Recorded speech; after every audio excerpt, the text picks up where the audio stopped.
Tapi terhubung seperti apa? Mari kita baca dari kitab Daniel pasal yang ke-6 ayat yang ke-11. Harusnya kita baca dari ayat yang pertama, tapi kita langsung masuk saja pada poinnya, ayat yang ke-11 slide berikutnya.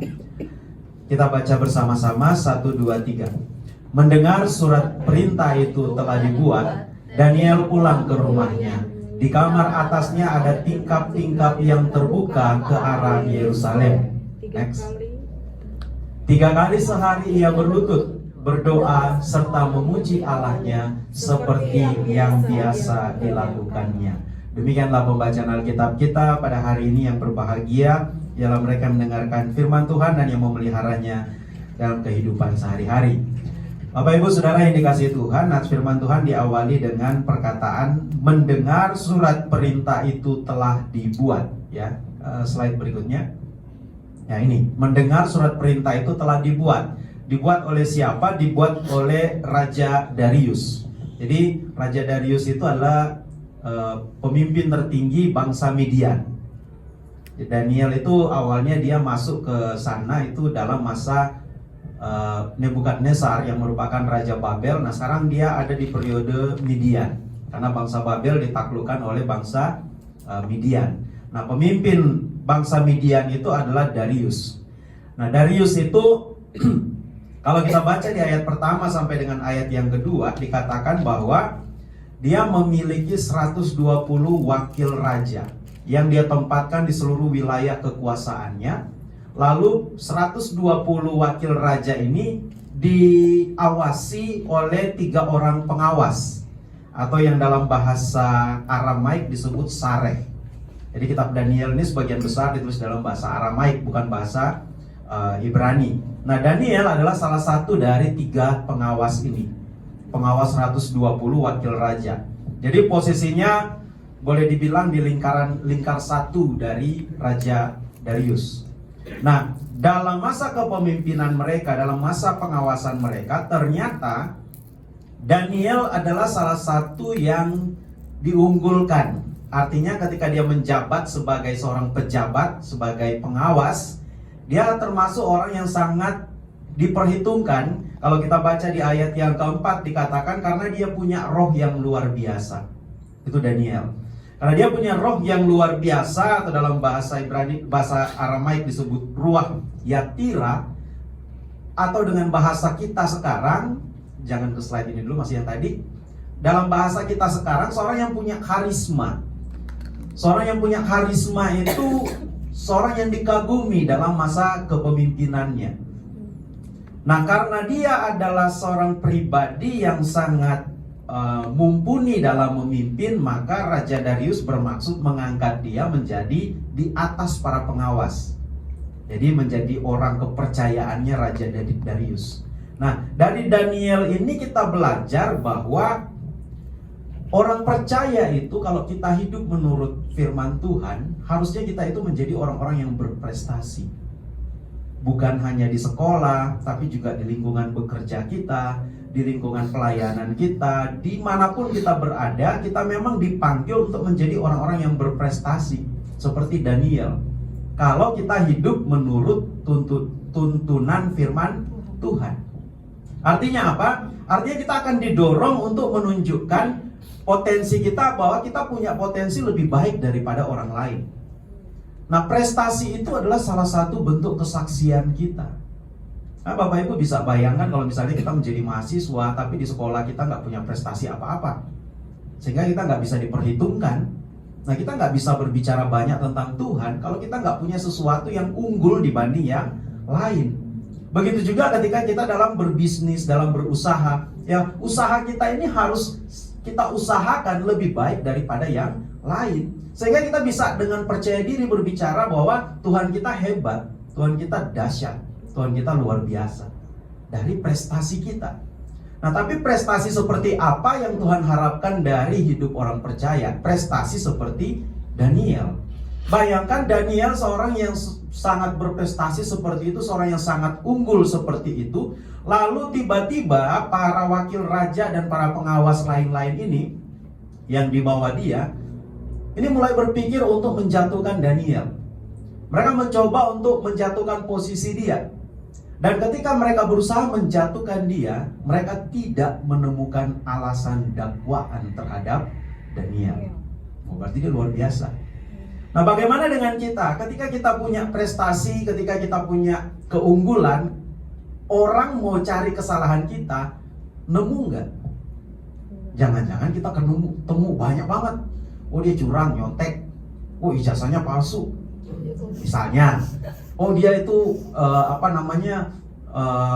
memalsukan skripsi, memasukkan tesis, disertasi. Oh, dia itu punya guna-guna, punya pelet, ya. Atau misalnya bisnisnya tipu-tipu, jadi nipu banyak sekali orang sehingga omsetnya bisa miliaran. Nah, apa yang kita mau unggulkan kalau ternyata orang belum masuk kepada hal yang paling mendasar dalam hidup kita aja udah ketemu banyak sekali deretan dosa-dosanya kita. Bagaimana kita mau bersaksi tentang Tuhan? Ketika kita mau bilang, oh Tuhanku dahsyat, lalu tiba-tiba ada misalnya kompetitor kita bilang, kamu curang. Waktu kamu kuliah kamu nyontek kok. Sembunyiin contekan di paha, ya, udah ditulis di paha kan. Orang-orang zaman dulu kan kalau nyontek pintar sekali. Kalau saya waktu waktu SD itu suka sekali bikin contekan. Jangan ditiru ya. Bukan maksud untuk mencontek, tapi ketika saya menulis, saya akan mengingat ulang semuanya itu. Nah, setelah selesai saya tulis, nggak saya bawa di ruang kelas pada waktu ujian. Dan ketika mulai mengerjakan, entah kenapa itu kok tiba-tiba kayak nongol gitu aja di dalam otak. Saya ingat apa yang saya tulis, contekan-contekan itu saya tinggal di rumah, nggak saya bawa ke tempat ujian. Nah, pada waktu saya masih sepolos itu ya, itu nilai Eptanas dulu kita zaman jahiliyah itu ya. Kalau mau lulus kita harus melewati evaluasi belajar tahap akhir dan evaluasi belajar tahap akhir nasional, Eptanas. Kalau sekarang namanya UN, ujian nasional, yang sempat dihilangkan sekarang mau dimunculkan lagi.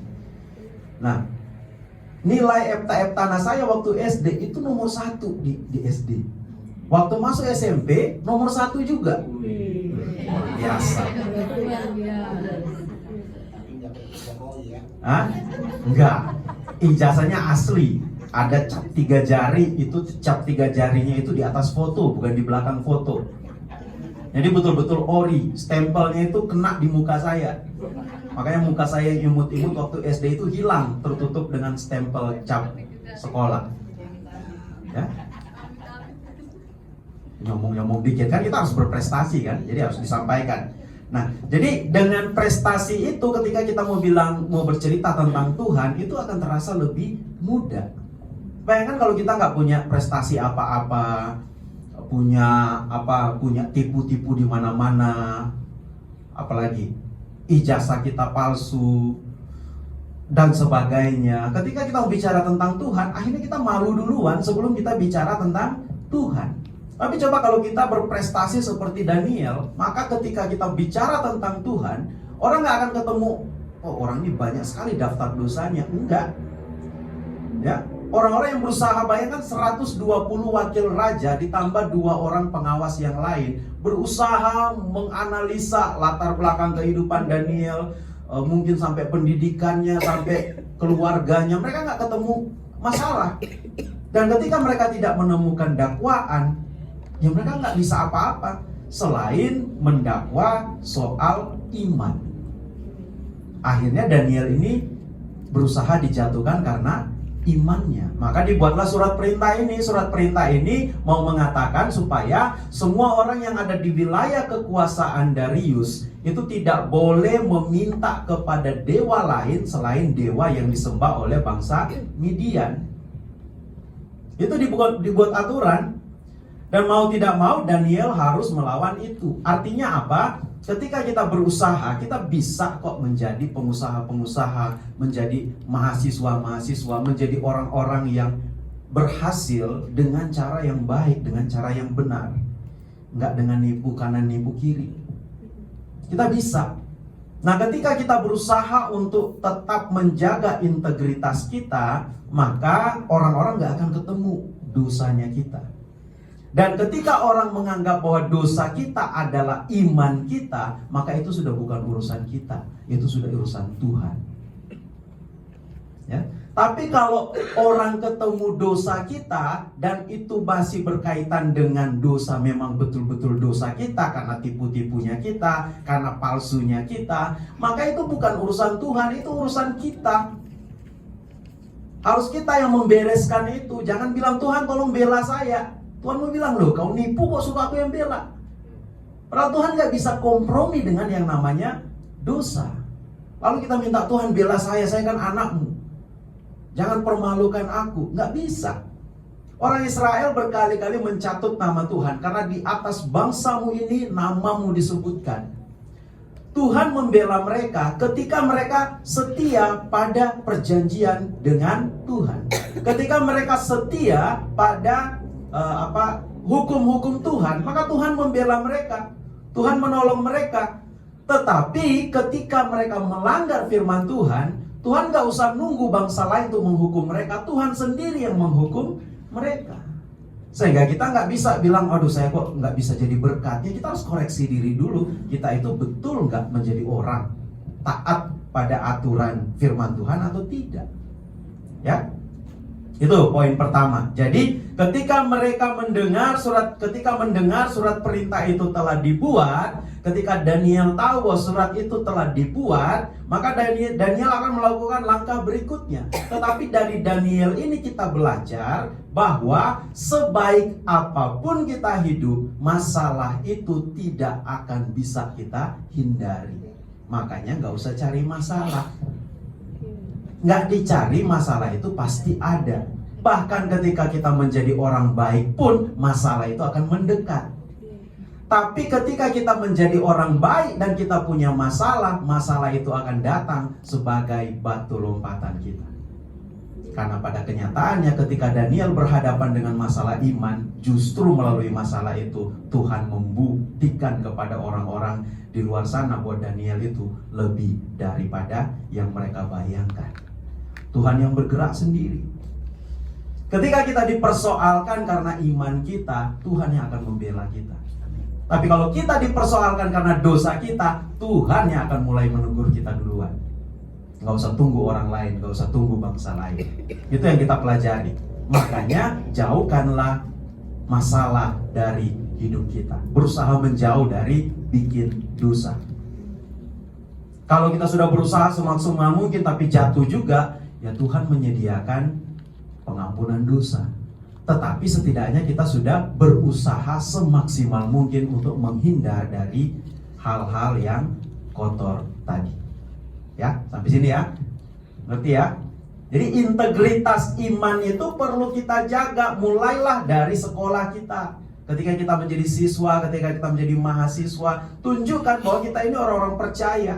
Kita ini bukan orang-orang yang takutnya kalau saya nggak nyogok dosen saya nggak akan lulus. Takutnya kalau saya nggak ngikutin maunya dosen meskipun itu melanggar aturan kampus, saya nggak akan mendapatkan ijazah saya. Udah nggak usah takut ketika kita disuruh atau dipaksa untuk kompromi dengan kejahatan. Lebih baik kita mendorong diri kita untuk tetap berbuat baik. Ya, berbuat baik aja bermasalah, apalagi berbuat jahat. Ingat loh, Yesus sendiri itu kan anak Allah ya. Anak Allah yang turun dari surga, firman yang menjadi manusia, yang kemudian dia dikatakan dia adalah pribadi yang tidak pernah berbuat dosa. Itu aja masih dipermasalahkan orang.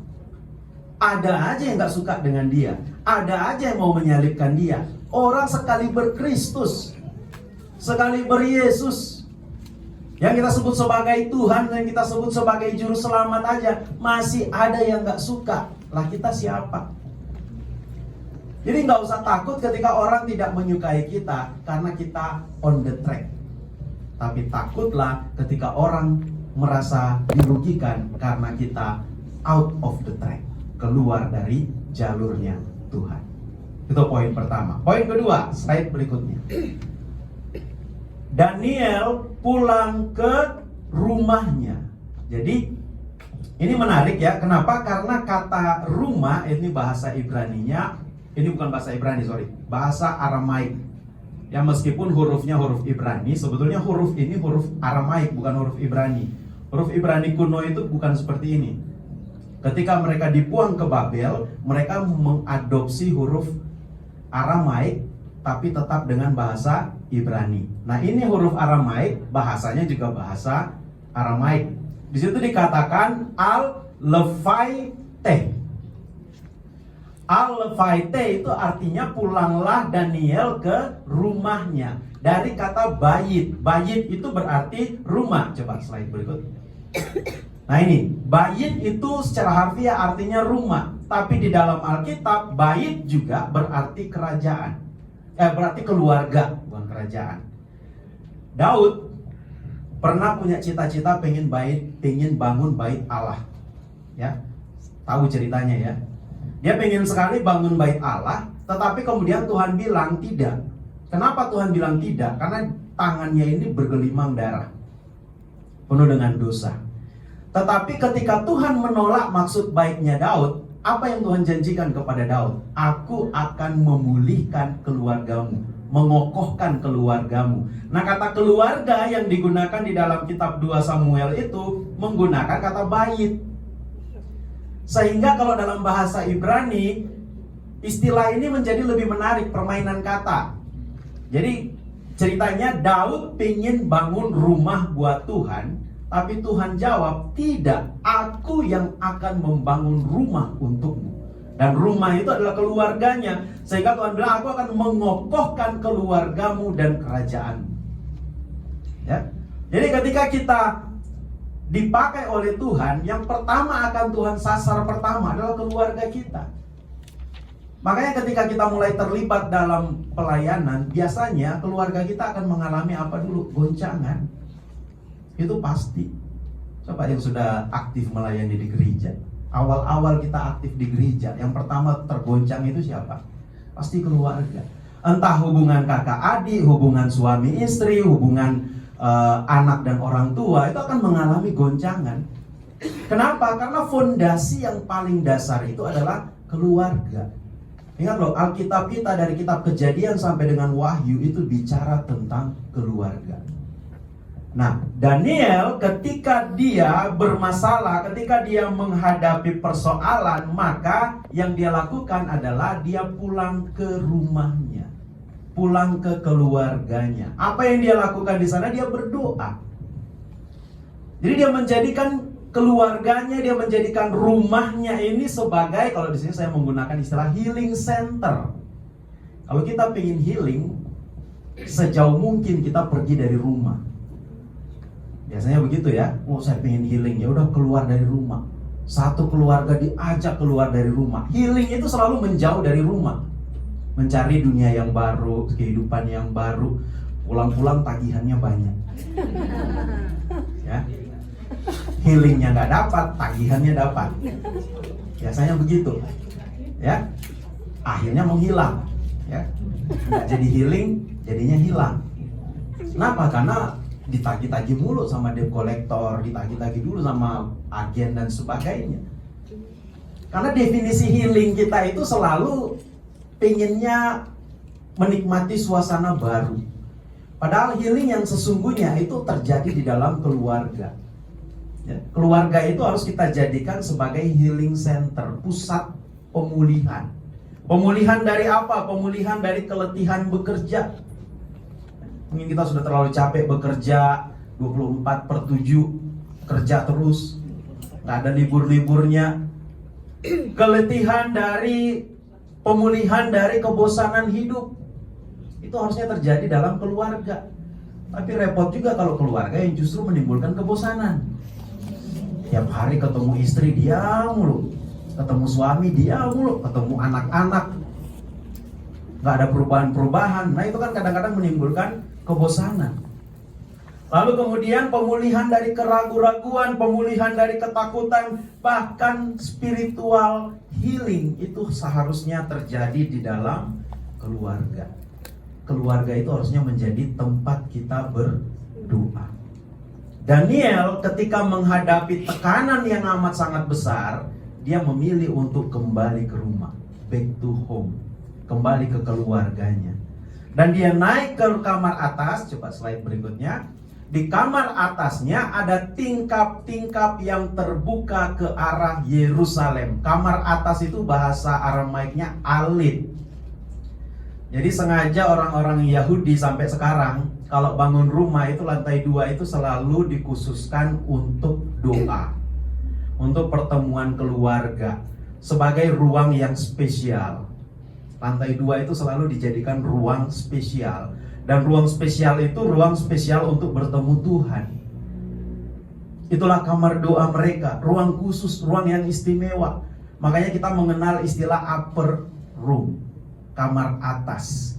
Upper room itu apa? Kalau kita ingat cerita Nabi Elia ketika dia menyembuhkan anak seorang janda Sarfat, itu terjadi di upper room. Ketika anak itu, kata janda itu sudah tidak ada nyawanya lagi, lalu kemudian Nabi Elia bilang, bawa dia ke kamar atas. Nabi Elia bawa dia ke kamar atas, dia berdoa, anak itu sembuh. Nabi Elisa juga begitu, ketika dia bertemu dengan seorang perempuan kaya di Sunem. Perempuan kaya itu bilang, jadi ceritanya Nabi Elisa ini suka jalan keliling-keliling. Lalu perempuan kaya yang di Sunem itu dengar ada hamba Tuhan mau lewat di rumahnya. Maka dia panggil Nabi Elisa itu, suruh nginap di rumahnya. Dan perempuan kaya ini bilang, tidurlah di kamar atas, upper room. Di sanalah Nabi Elisa tidur. Lalu kemudian Nabi Elisa menjawab pergumulan dari keluarga ini. Ya, dia dan suaminya lagi pengen punya anak pada waktu itu. Lalu kemudian Nabi Elisa bilang, Tuhan akan kasih. Dan ternyata mereka punya anak. Tapi setelah Nabi Elisa pergi, anaknya mati. Ketika anaknya mati, mereka keluarga dari Sunem ini mencari Nabi Elisa. Lalu kemudian apa yang dilakukan oleh Nabi Elisa? Dia datang ke rumah itu dan dia bilang, bawa anak itu ke lantai atas. Dibawa anak itu ke lantai atas, mereka berdoa di situ dan anak itu bangkit. Apalagi yang menarik dari kamar atas, sebelum Yesus disalib, dia mengajak murid-muridnya, pergilah ke satu rumah, lalu mintalah kamar atas. Di situ mereka mengadakan perjamuan Paskah yang terakhir. Dan itulah yang dikenal dengan istilah Last Supper. Perjamuan terakhir Yesus bersama dengan murid-muridnya itu di lantai atas. Nah, lantai atas itu lantai yang sangat istimewa. Lantai yang sangat elit lah, kalau makanya bahasa Aramaiknya alit. Mungkin itu maksudnya elit. Ruangan elit, ruangan yang paling bagus lah kalau di rumah. Makanya ketika Nabi Elisa datang kepada perempuan di Sunem, dia bilang, kenapa kamu harus repot-repot menyediakan ruangan yang terbaik ini? Jadi dalam rumah itu mereka selalu sediakan ruangan terbaik itu untuk Tuhan. Makanya ketika kita membangun bait suci, membangun tempat beribadah, ya kita harus bangun sebaik-baiknya. Nggak boleh cuma bilang kan cuma buat ibadah doang. Loh, ini pemberian kita kepada Tuhan. Kita membangun itu bukan untuk kita berdoa doang, tapi tempat kita bertemu dengan Tuhan. Bangunlah sebaik-baiknya. Itu pengajaran yang disampaikan oleh orang-orang company, kaum Belanda kepada orang-orang di Indonesia. Makanya Bapak Ibu kalau pergi ke Manado, Minahasa dan sekitarnya, itu rumah gerejanya itu elit banget dibanding rumah-rumah warga sekitar. Kenapa? Karena selalu ditanamkan oleh para penjajah pada waktu itu bilang, kalau kamu mau membangun rumah buat Tuhan, jangan kasih setengah-setengah, kasih yang terbaik.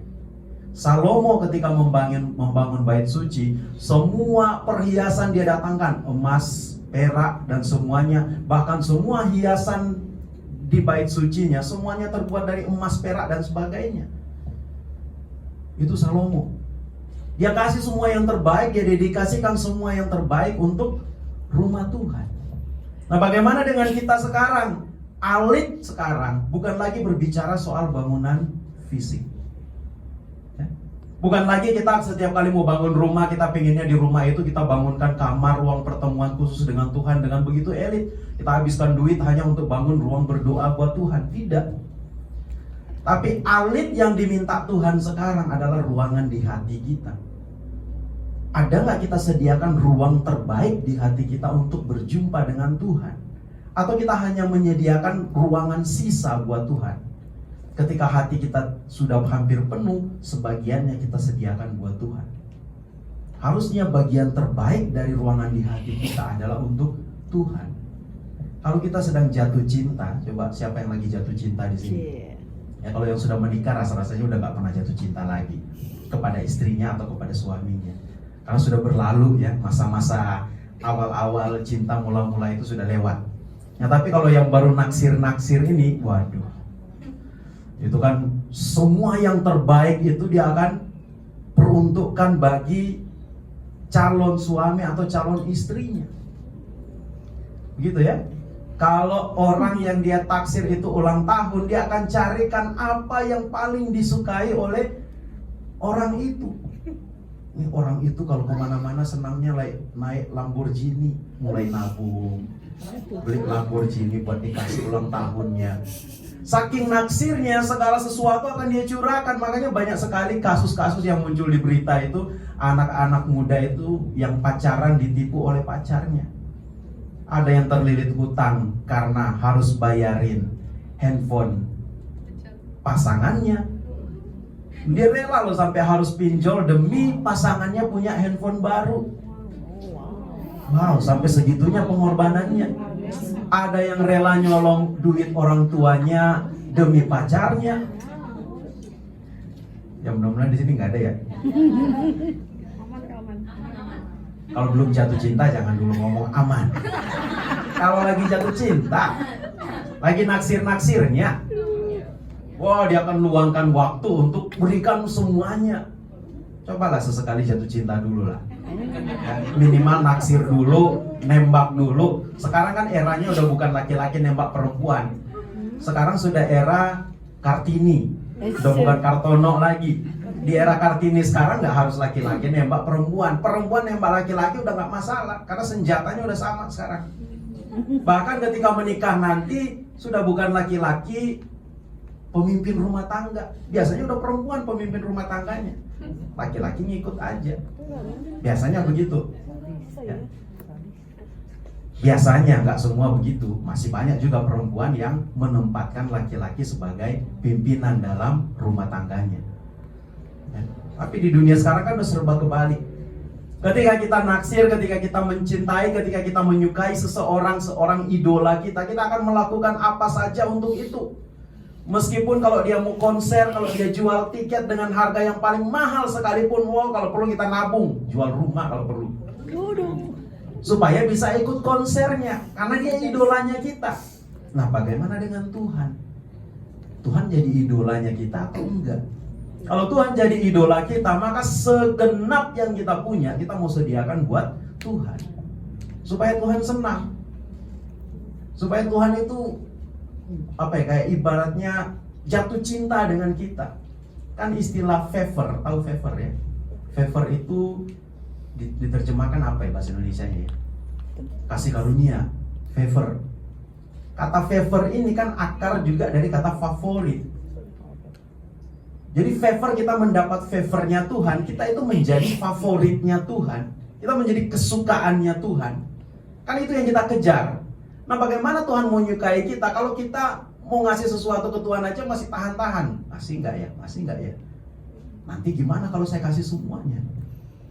Untuk Tuhan mikir-mikir. Untuk orang yang kita naksir, hilang pikirannya. Rela kita merugi apapun demi orang yang kita naksir. Itu berarti kita belum pernah naksir Tuhan. Belum pernah betul-betul jatuh cinta kepada Tuhan. Karena kalau kita sungguh-sungguh jatuh cinta kepada Tuhan, maka kita gak akan mikir lagi soal waktu, soal tenaga, soal apapun, soal harta, soal pokoknya apapun yang bisa membatasi kita. Gak akan kita pikir-pikir lagi. Segalanya akan kita kasih ke Tuhan. Itu kalau orang betul-betul jatuh cinta. Nah, itulah yang dimaksud di sini. Kita harus menyediakan ruangan istimewa di hati kita untuk Tuhan. Jangan ruang istimewa itu kita sediakan buat pasangan kita, buat anak-anak kita, buat keluarga kita. Tuhan itu ruangan sisa. Harusnya ruang paling istimewa. Itu. Jadi alit itu adalah ruangan hati kita. Yang kedua, alit itu adalah ruang waktu kita.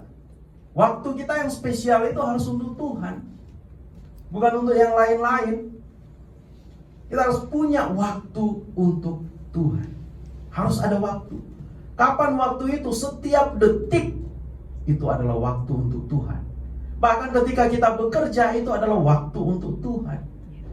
Ketika kita sedang mencari uang, itu adalah waktu untuk Tuhan. Sehingga apapun yang kita lakukan, selalu kita cari Tuhan dulu. Bahkan ketika kita misalnya mau masuk ke dalam masuk ke dalam kampus yang kita idolakan, sebelum kita masuk ke sana, kita tanya Tuhan dulu, Tuhan, saya mau kuliah di sana. Tolong Tuhan hadir bersama-sama dengan saya. Jangan biarkan saya melangkah sendiri ke sana. Temenin aku gitu. Coba kalau udah pacaran kan maunya ditemenin terus kan.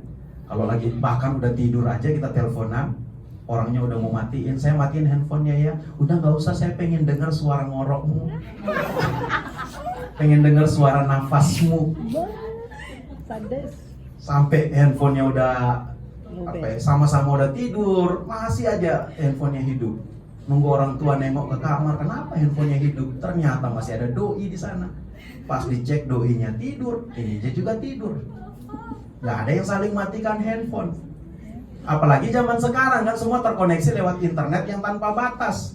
Kalau zaman kami dulu kan masih dipengaruhi oleh jumlah koin yang masuk ke dalam telepon umum. Jadi kalau udah bunyi, wah itu berebut-rebutan. Nanti telepon lagi ya, pokoknya kayak orang udah mau kehilangan calonnya. Kalau udah mulai bunyi-bunyi kan, telepon dulu kan begitu ya. Kalau koinnya udah mau habis ada bunyi-bunyi ya, kayak hidup kita itu kayak orang sudah nafasnya udah satu-satu di ruang ICU. Ya itu koin, bunyi koin zaman dulu. Kalau sekarang kan karena udah unlimited, jadi handphone dibiarin sampai handphonenya mati. Kalau perlu sampai baterainya habis. Itu pun baterainya masih sambil dicolok di power bank. Power banknya dicolok ke listrik, nggak akan mati-mati itu. Sampai dia bangun lagi, kamu masih ada? Masih, oh ternyata kamu sayang aku ya. Segitunya ya. Kalau lagi pacaran, kalau lagi naksir, sampai segitunya. Kalau dengan Tuhan, kalau bisa Tuhan udah cukup dulu ya, nanti saya hubungi lagi. Nunggu Natal berikutnya baru hubungi Tuhan. Tuhan, aku datang lagi. Kata Tuhan, sorry ya, aku udah punya yang lain. Bayangkan kalau Tuhan bilang begitu. Sudah tertutup hatiku untukmu. Nah gimana coba? Cinta bertepuk sebelah tangan. Untungnya Tuhan gak pernah begitu. Dia terus menunggu kita, kapan nih anak balik lagi ke saya. Dulu waktu sekarat di rumah sakit, nafas tinggal satu-satu, Tuhan, pokoknya kalau aku sembuh, aku mau cari engkau duluan. Begitu dokter nyatakan, kamu sudah sembuh 100%. Jangankan cari Tuhan, ke gereja aja kagak. Nyari gembala sidang, nyari pendeta aja enggak. Berdoa aja enggak. Yang dicari apa? Datang ke klub dulu, pesta-pesta dulu, pergi ke Atlas biar ketemu Hotman Paris. Tapi ya, biar ketemu asisten-asistennya Hotman. Sembuh itu dulu. Ya itulah healing. Nggak mensyukuri apa yang sudah Tuhan lakukan. Karena dia merasa saya sembuh karena dokter kok, bukan karena Tuhan. Kan waktu itu cuma basa-basi doang ngomong ke Tuhan, Tuhan kalau aku sembuh, aku mau mencari engkau duluan. Ya. Ya bukan di sini, di tempat lain.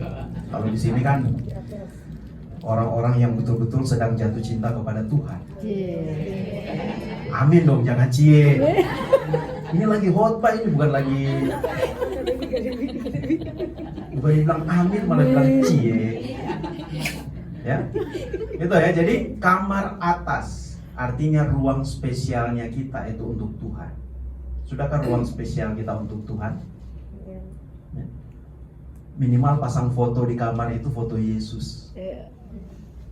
Ya, nggak apa-apa, nggak ada foto presiden, nggak ada foto wakil presiden, yang penting foto Yesus ada.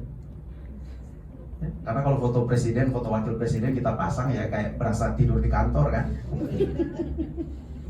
Ya, tapi Yesus itu harus ada, minimal foto Yesus ada. Meskipun kita nggak pernah tahu wajah Yesus yang sebenarnya, Sampai sekarang masih diperdebatkan wajah Yesus yang sebenarnya. Tapi setidaknya ada bayangan, image-nya dia. Image-nya Yesus. Sehingga setiap kali bangun, ketemu lagi. Ya, sebelum tidur, ketemu lagi. Ya, selalu diingatkan. Itu minimal. Ya, ini maksudnya. Jadi kamar atas itu bicara soal yang terbaik kita sediakan hanya untuk Tuhan. Jadi bukan soal ruangan fisik, tetapi adakah ruangan yang tersedia bagi Tuhan. Bukan ruang yang ada apa adanya, tapi ruang yang spesial. Di hati kita, di tengah-tengah kesibukan kita, dan di dalam keluarga kita. Kita sediakan untuk berjumpa dengan Tuhan. Itu poin yang mau saya sampaikan di sini. Kamar atas. Kita lanjutkan slide berikutnya. 3 kali sehari ia berlutut, berdoa serta memuji Allahnya seperti yang biasa dilakukannya. Luar biasa ya Daniel ini ya. Next, coba slide berikut. 3 kali sehari itu bicara apa sih? Orang Yahudi itu berdoa 3 kali sehari. Kalau orang Islam itu kan 5 kali sehari. Kalau gereja Ortodoks 7 kali sehari. Nah kalau orang Yahudi 3 kali sehari.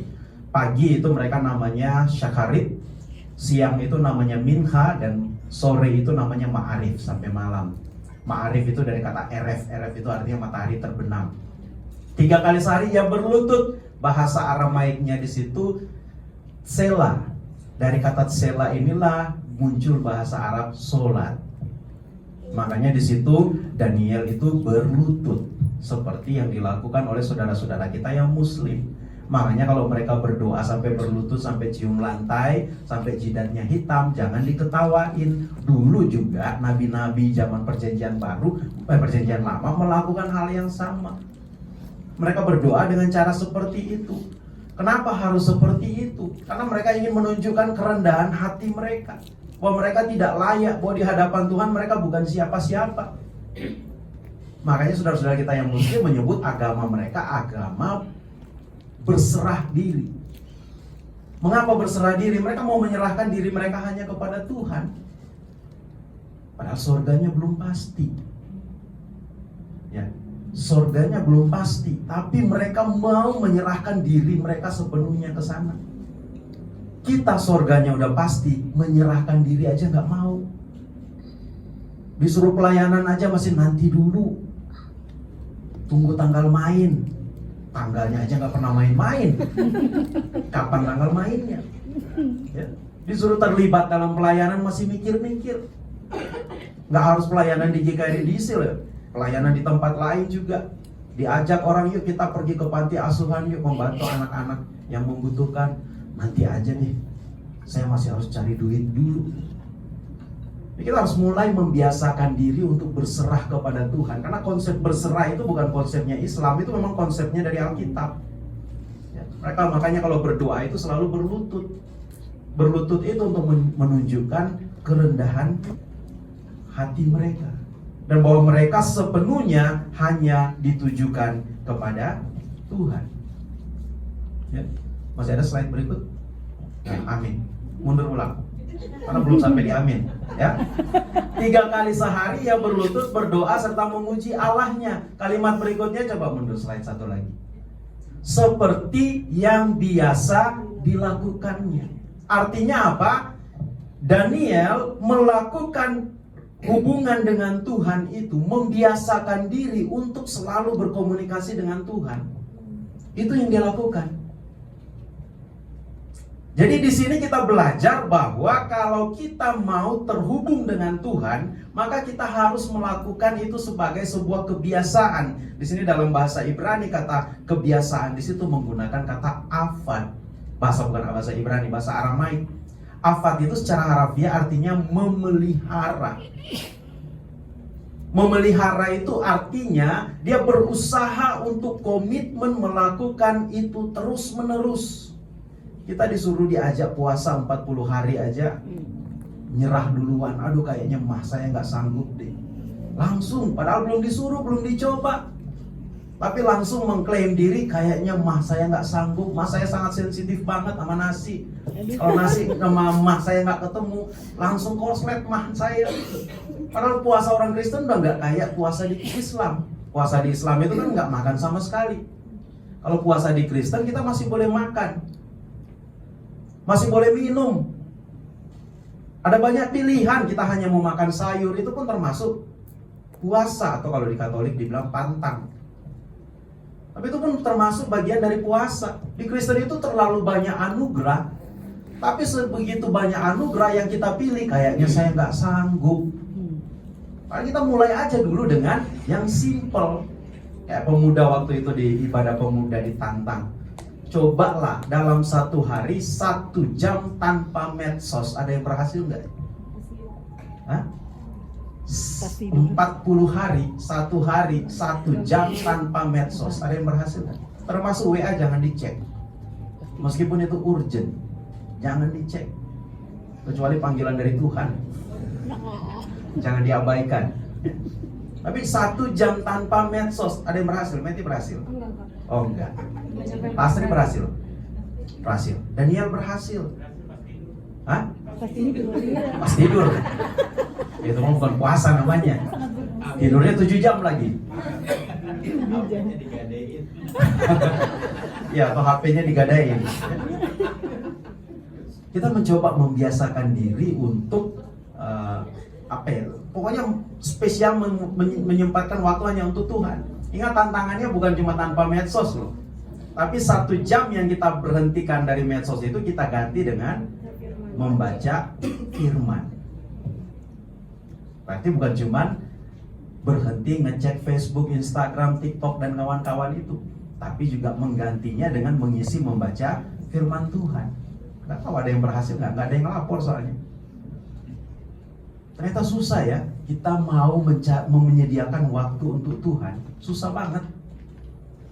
Giliran doa kita nggak dijawab atau belum dijawab oleh Tuhan, kita selalu tanya, Tuhan apakah engkau masih mendengar anakmu yang hina dina ini?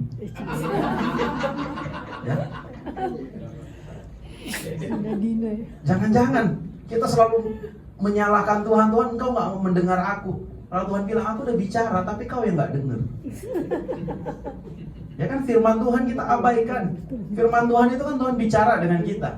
Aku udah ngomong berkali-kali, you aja yang mengabaikan itu. Sehingga percuma kata Tuhan saya ngomong.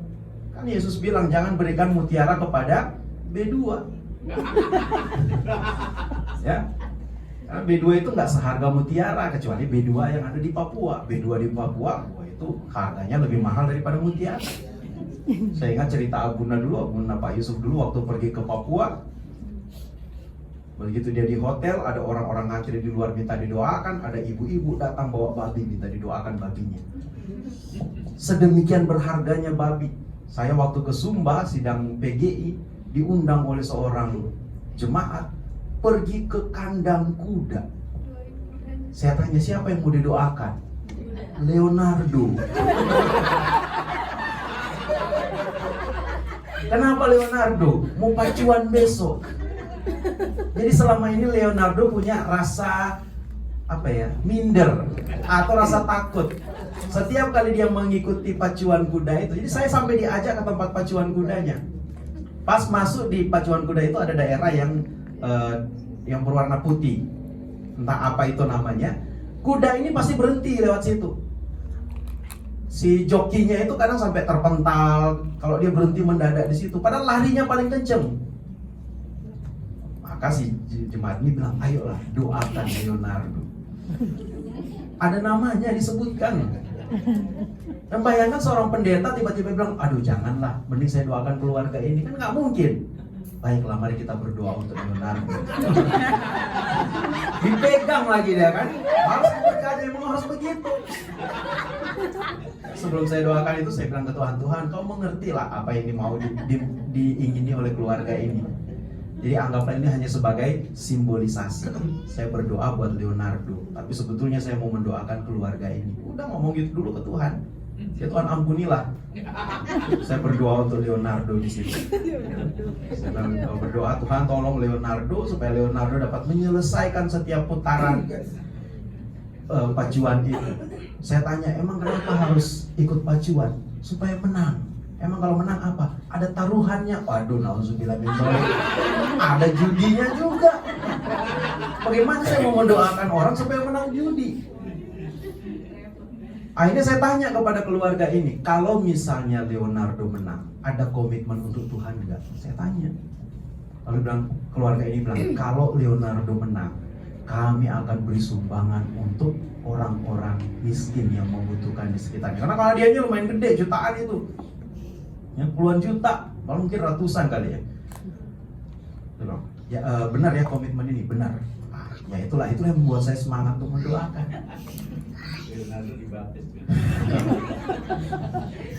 Besoknya, bayangkan Bapak Ibu, kita diundang hari itu juga. Besoknya mau pacuan. Jadi kami belum pulang ke Jakarta.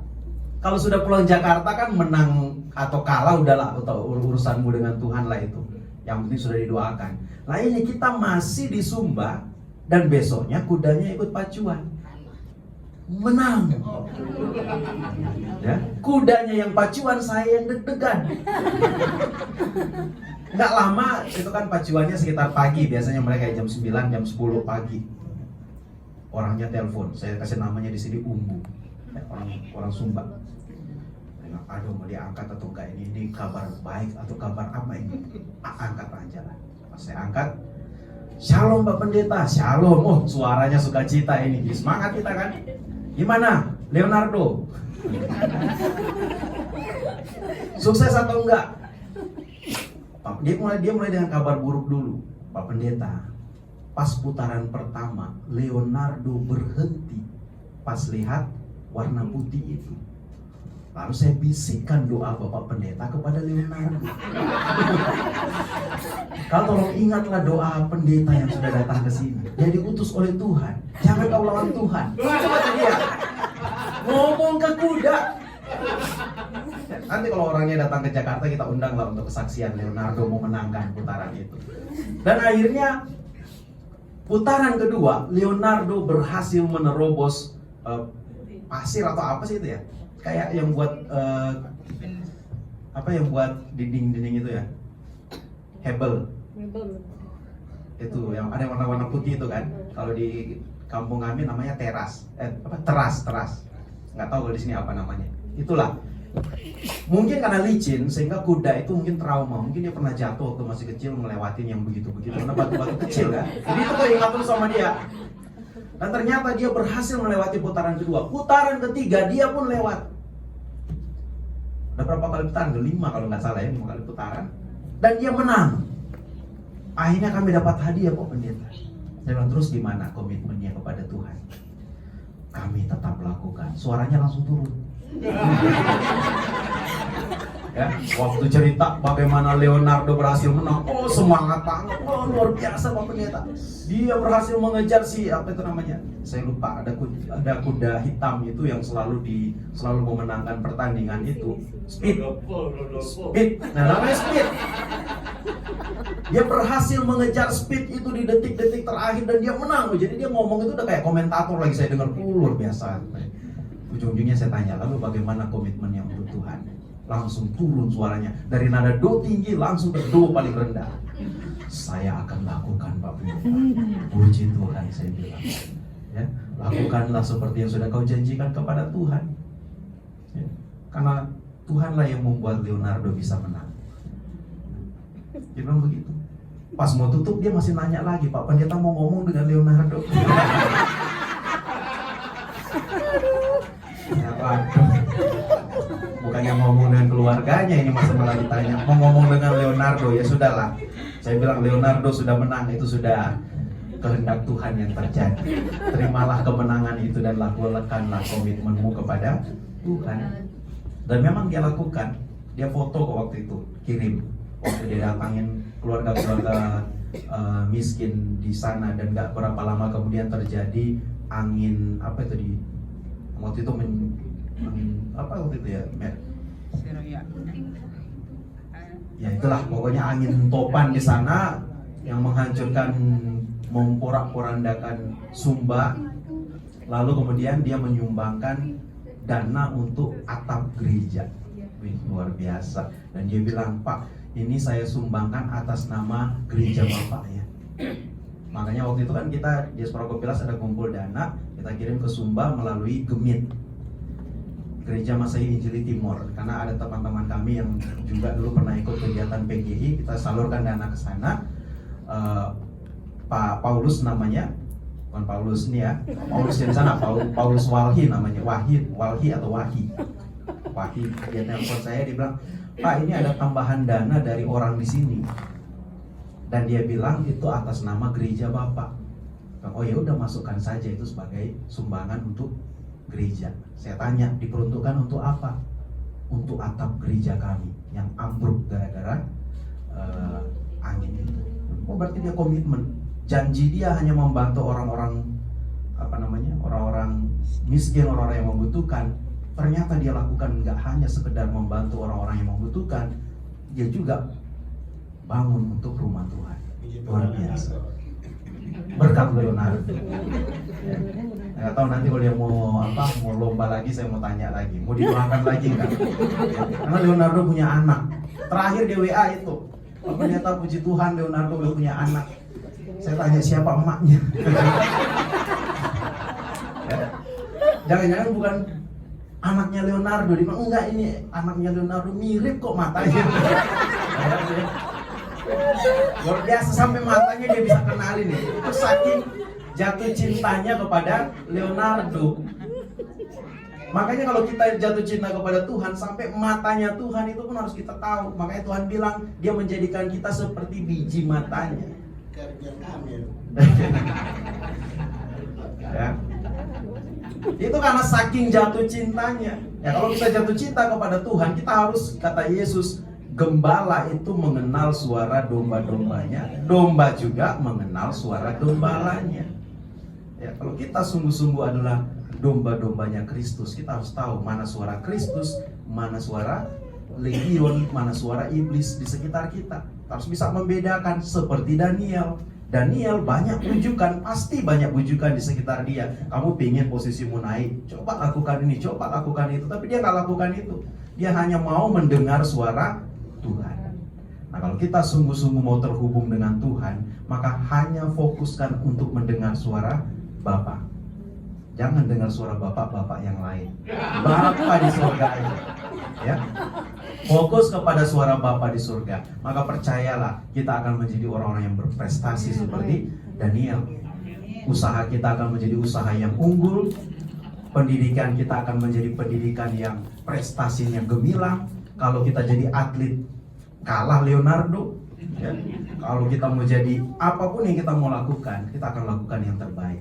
Karena ketika kita memberikan yang terbaik, itu adalah bagian dari kesaksian kita kepada Tuhan, ya. Kiranya firman Tuhan ini boleh menjadi berkat buat kita. Kita akan masuk dalam perjamuan kudus.